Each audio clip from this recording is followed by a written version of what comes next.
All right, so where were we?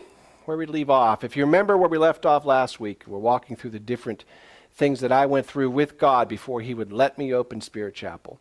Where we left off last week was I was kind of there in a quiet time with the Lord with a list of things in my life that were only pretty good. And I was kind of looking at God and saying, I don't think my life was supposed to be this way. And last week we talked about the fact that God said, you're right, your life was not supposed to be that way. And he said, what has happened is a thief has come and stolen it from you. We went back to John 10 and we talked about the contrast between the thief and the good shepherd. But we were kind of still there, if we remember where we left off last week. And I was kind of like this with God. What we need to do now is get focused and stop pointing fingers. You're a problem. You're a real problem. Now, interestingly enough, the fact that I am still here before you, living and breathing, is proof positive that we serve a living and merciful God. Because by all rights, as much whining as I do in front of God, he probably should have struck me dead with lightning years ago. But instead of zapping me with lightning, he took me to a new chapter in the Bible. And when I say new, I mean a different one. We moved out of John and we went to Matthew. And he showed me something that I had seen before, but for some reason had never seen it this way. Now, up until this time, we've done a lot of talking about kind of my personal stories about things that have happened.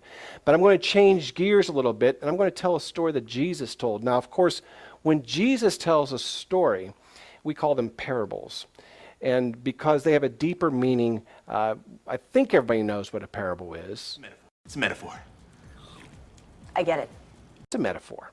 So when you listen to a story that Jesus says, you have to understand there is meaning beyond just the obvious words. But we're going to walk through this story. Now, depending on which Bible you read, if you read the most common Bible found in churches today, that'd be the New International Version. This parable is called the parable of the bags of gold, which makes it an interesting parable name. Different translations translate it differently, but I'm going to walk through the way it's told in the New International Version first, even though that's not what's actually going to be on the screen. Because Jesus said this. He said, listen, you want to know what the kingdom of heaven is like? I'll tell you. The kingdom of heaven is like a young ruler who's going away. And before he goes away, he gathers his servants together and he divvies up bags of gold, 8 bags of gold, and he gives them each according to their ability to them. The first one he gives 5 to. The next one he gives 2 to. And the last one he gives 1 to. And then he goes away on his journey. When he comes back, he pulls the servants over to him and he asks for an accounting of what happened while he was gone. And the person who had 5 bags of gold said, Master, you gave me 5 bags of gold, and look, I invested in it and I made 5 more. And the master says to him, well done. You know, this is even more than just a high five. He's not just saying, hey, good job. Because he says, because you have shown me that you can be faithful over little things, I am going to make you a ruler over many things. So that guy goes off. The next guy come in, the one who had 2 bags, he said, Master, you gave me 2 bags of gold. And look, I made 2 more with it. And the master says the very same thing to this guy that he said to the first one. Well done, faithful servant.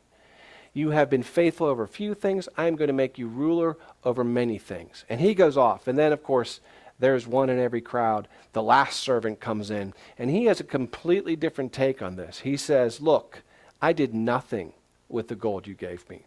And his reasoning is, you are an unfair master. He calls him a hard man. He says, you have reaped where you do not sow. In other words, you make money off of other people's work. And I don't think it's fair. So I didn't do anything. I buried it in the ground. You want your gold? You can have it. You're not making money off of my efforts. Now, this is an astonishing attitude, this surly sort of arrogance from the servant, because in those days, the master had a lot of power over that servant. And yet this servant still stands forth, and the master says, you know what? If you believe that, then you should have at least put it in a bank where I could have made some interest on it. That would have cost you nothing, but you didn't. And so he ends up throwing that servant out, casting him out of the house entirely. And he tells the other workers, hey, take the one that he had and give it to the man who had 10.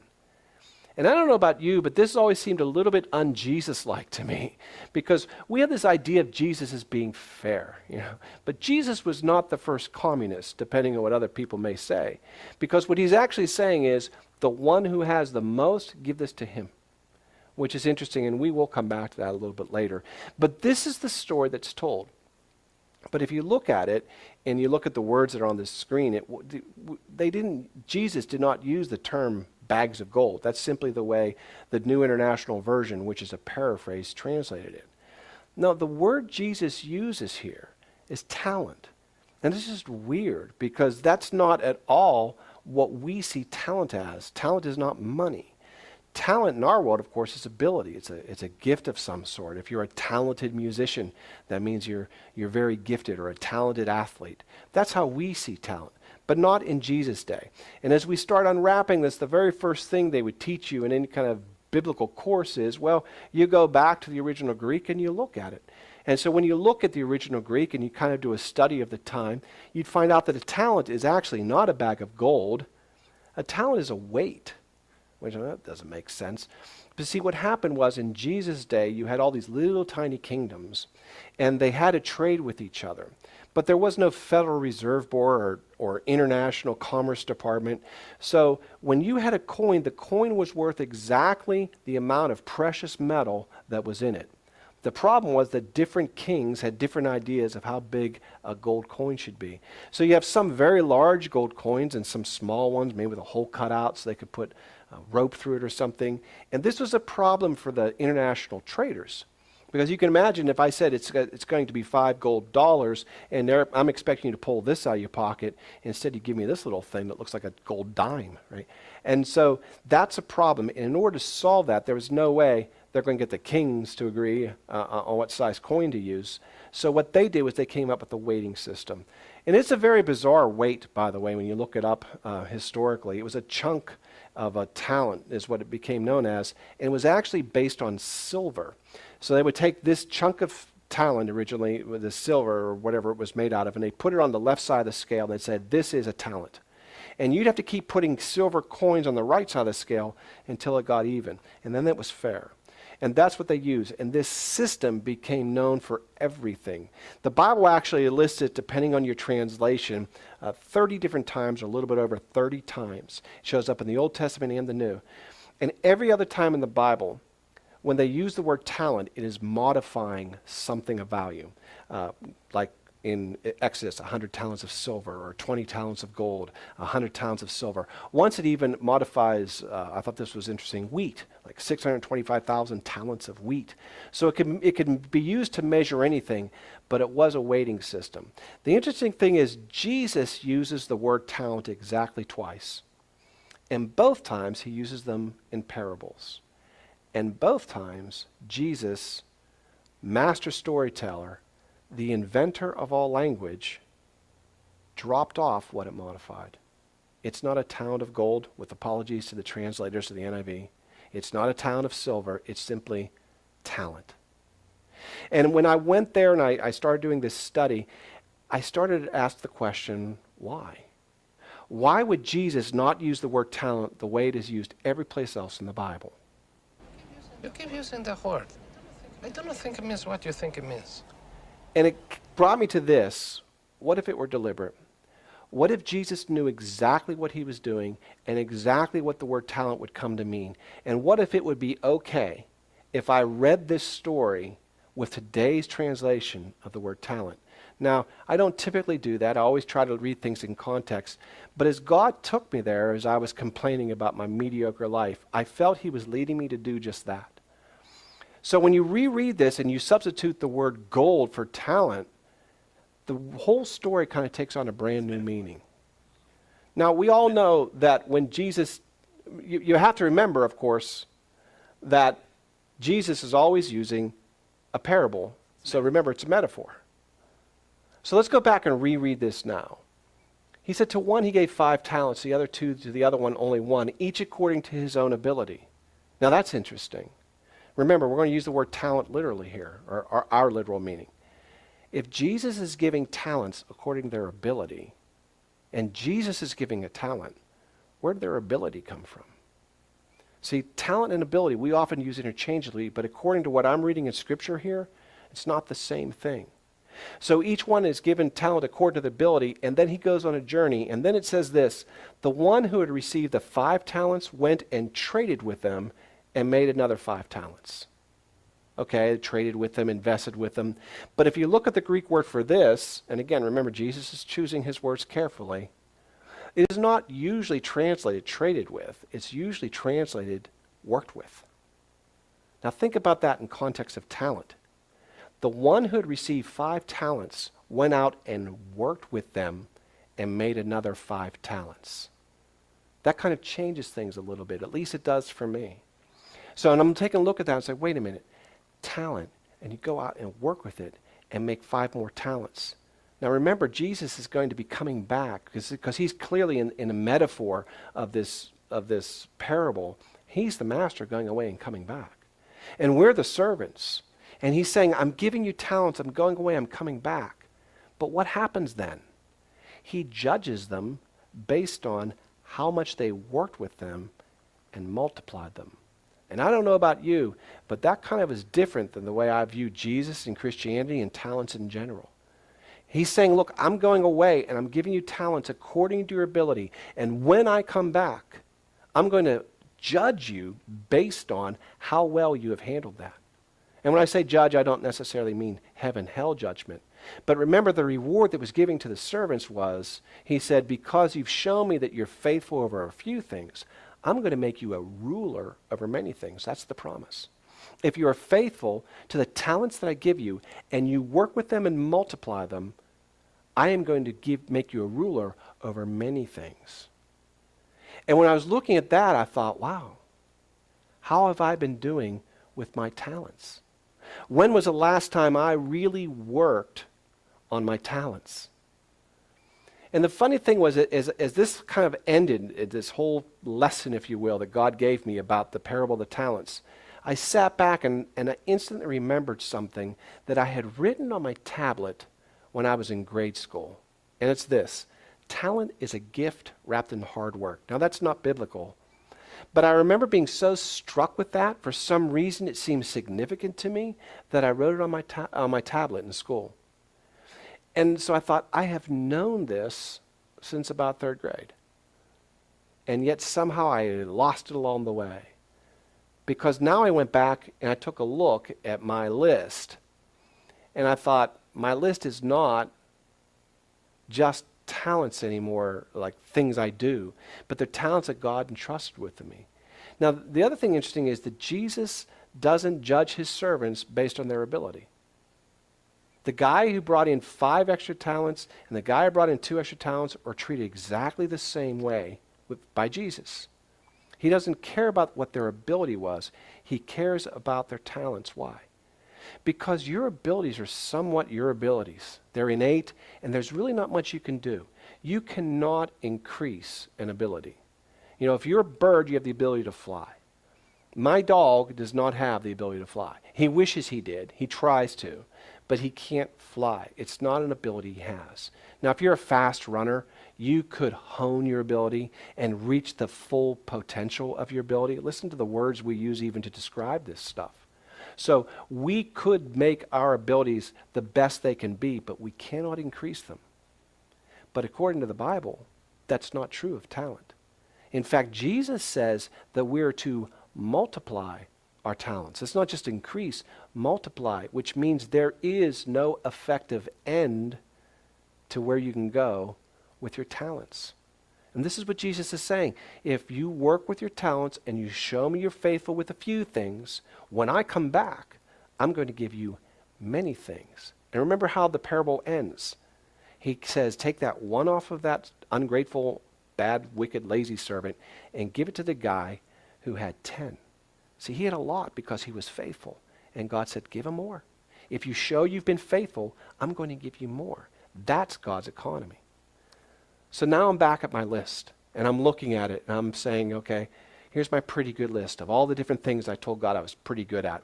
And I want to say, and I didn't really say this last week, but I want to make sure I say that this week, because depending on how you define the term pretty good, this can look like a pretty arrogant list. And that's not how I meant it. And the illustration I use, if my wife was getting ready to go out with us, we're going to go out to dinner or something, and she's taken time, and she's put on a nice dress, and she's put on makeup and fixed her hair, and she turns to me and says, "How do I look?" She is not hoping I say, "Oh, pretty good." Right? That's the pretty good here. It's pretty good, but not anywhere where it was supposed to be, and not anywhere where I'd hoped it'd be. So as I looked at this list, and I looked at everything on it, I suddenly realized there had been times in my life that I had worked on each and every one of these, but it had been a very long time. Like take guitarist. I've been playing guitar for, I don't know, something like 25 years. I should be really good at it by now. There are people who've been playing a lot less time than I have, who are a lot better than me, and I always thought they were just more talented. But take the parable now back and take a look at it, and I look at that and think, well, how much have I really worked on my guitar playing? 20 years ago, by the way, I remember a time when I worked very hard to learn how to do finger picking on the guitar. I spent hours studying this one finger picking pattern, and everywhere I'd go, I'd be tapping my fingers to try to teach my clumsy fingers how to do it. And I spent a lot of time on it. It took me a lot of time to get this finger picking down. But when I did, my guitar just took a leap forward. I remember that because I could take the same pattern and apply it to other songs. And people who knew me at the time were suddenly surprised by my guitar playing. Whoa, you got good all of a sudden. And then I did absolutely nothing that I can tell you about since. Decades have passed. I'm embarrassed to admit that. But I haven't worked on my guitar playing at all. I've learned songs. That's not the same thing, though. See, there's a difference between playing with our talent and working on our talent. And if we're honest with ourselves, we all know the difference. Years ago, I used to play hockey in a recreational league, but there were a couple of guys on our league who were just really, really good, just so much better than the rest of us. And we would sometimes sit around and wonder, why aren't those guys making the next step? Why aren't they in our case, it would have been IHL? Why didn't they make that move? And recently when I was doing all this study, the answer to that question, asked a long time ago, came back to me. Because I remembered how our practices would go. Our league, the way it was set up, the first several weeks of the league, it was practice. And what they would do is they would give you the rink, and they would split the rink between two teams, and you'd stay on your half of the rink and practice, and the other team would stay on its half of the rink and practice.